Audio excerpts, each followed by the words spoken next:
Hello viewers, কেমন আছেন সবাই? আশা করি ভালোই আছেন।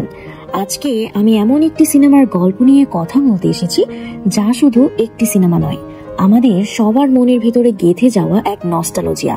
ইয়েস, আমি কথা বলছি 3 ইডিয়টস নিয়ে।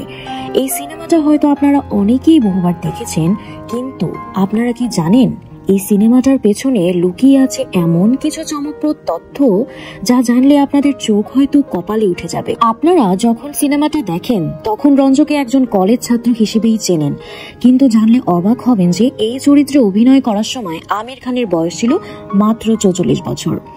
আর তার সঙ্গে কলেজের প্রিন্সিপাল ভাইরাসের চরিত্রে অভিনয় করা বোমান ইরানির বয়সের পার্থক্য ছিল মাত্র 5 বছর। একজন মধ্যবয়স্ক অভিনেতার পক্ষে কলেজ ছাত্রের চরিত্রে এতটা নিখুঁতভাবে মানিয়ে যাওয়া সত্যি এক অসাধারণ ব্যাপার ছিল। আর এই চরিত্রের জন্য আমির খান তার ওজনও কমিয়েছিলেন প্রায় 8 কেজি। আচ্ছা, এখন যদি বলি রঞ্জ চরিত্রে আমির নয়, শাহরুখ। হ্যাঁ, ঠিকই শুনেছেন। পরিচালক রাজকুমার হিরানি প্রথমে এই চরিত্রে শাহরুখ খানকে নিতে চেয়েছিলেন, কিন্তু শাহরুখ খান সেই সময় মাই নেম ইজ খান সিনেমার শুটিং এ ব্যস্ত থাকা এই প্রস্তাব ফিরিয়ে দেন। পরে অবশ্য তিনি এই সুযোগ হাতছাড়া করার জন্য অনেক আফসোস করেছেন। শুধু তাই নয়, ফারহান ও রাজুর চরিত্রে প্রথমে জন আব্রাহাম ও সাইফ আলী খানকেও ভাবা হয়েছিল, কিন্তু শেষ পর্যন্ত সেই চরিত্রে আসেন মাধবন ও শারমান জোশী। সিনেমাতে রঞ্জ, ফারহান ও রাজুর মাতাল হয়ে একটি দৃশ্য অভিনয় করার কথা ছিল। আমির খান পরামর্শ দেন চরিত্রের গভীরতা বোঝাতে তারা যেন সত্যি মাতাল হয়ে অভিনয় করেন, আর সেটাই হয়।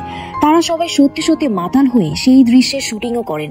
ফলাফল, নিখুঁত শট পেতে অনেক রিটেক নিতে হয়েছিল, আর সেই কারণে ক্যামেরার রোলও শেষ হয়ে গিয়েছিল। চরিত্রের সঙ্গে ভালোভাবে মিশে যাওয়ার জন্য আমির খান হোটেলের বদলে কলেজ হোস্টেলে থাকা শুরু করেন। ছাত্রদের স্বভাব এবং জীবনযাপন বোঝার জন্য তিনি তাদের সঙ্গে টেনিস ও দাবাও খেলতেন।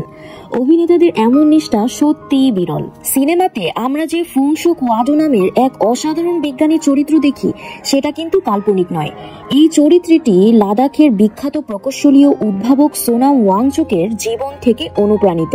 বিশ্ববিখ্যাত হলিউড পরিচালক স্টিভেন স্পিলবার্গ এই সিনেমাটিতেও এতটাই প্রশংসা করেছিলেন যে তিনি তার প্রিয় 5টি সিনেমার তালিকায় এই সিনেমাটিকেও স্থান দিয়েছেন। বক্স অফিসেও এই সিনেমাটি ঝড় তুলেছিল। এটাই ছিল প্রথম ভারতীয় সিনেমা যা 200 কোটি ল্যান্ডমার্ক স্পর্শ করে। আর পুরস্কারের কথা বলতে গেলে এই সিনেমাটি 55তম ফিল্মফেয়ার অ্যাওয়ার্ডে 6টি, 57তম জাতীয় চলচ্চিত্র পুরস্কারে 3টি এবং 11তম আইফা অ্যাওয়ার্ডে 16টি পুরস্কার সহ মোট 66টি পুরস্কার জিতেছিল। এই ছিল 3 ইডিয়টস সিনেমার কিছু দারুণ ও অজানা তথ্য। এই সিনেমাটা শুধু বিনোদনই দেয়নি, আমাদের জাতীয় প্রতিটা পদে এক নতুন বার্তা দিয়েছে। আপনাদের কাছে এই সিনেমাটার কোন দিকটা সবচেয়ে ভালো লাগে তা কমেন্ট করে জানাতে ভুলবেন না। ভিডিওটি ভালো লাগলে লাইক করুন, বন্ধুদের সঙ্গে শেয়ার করুন, আর ডার্ক লুপে নতুন হলে সাবস্ক্রাইব করে বেল আইকনে ক্লিক করে দিন।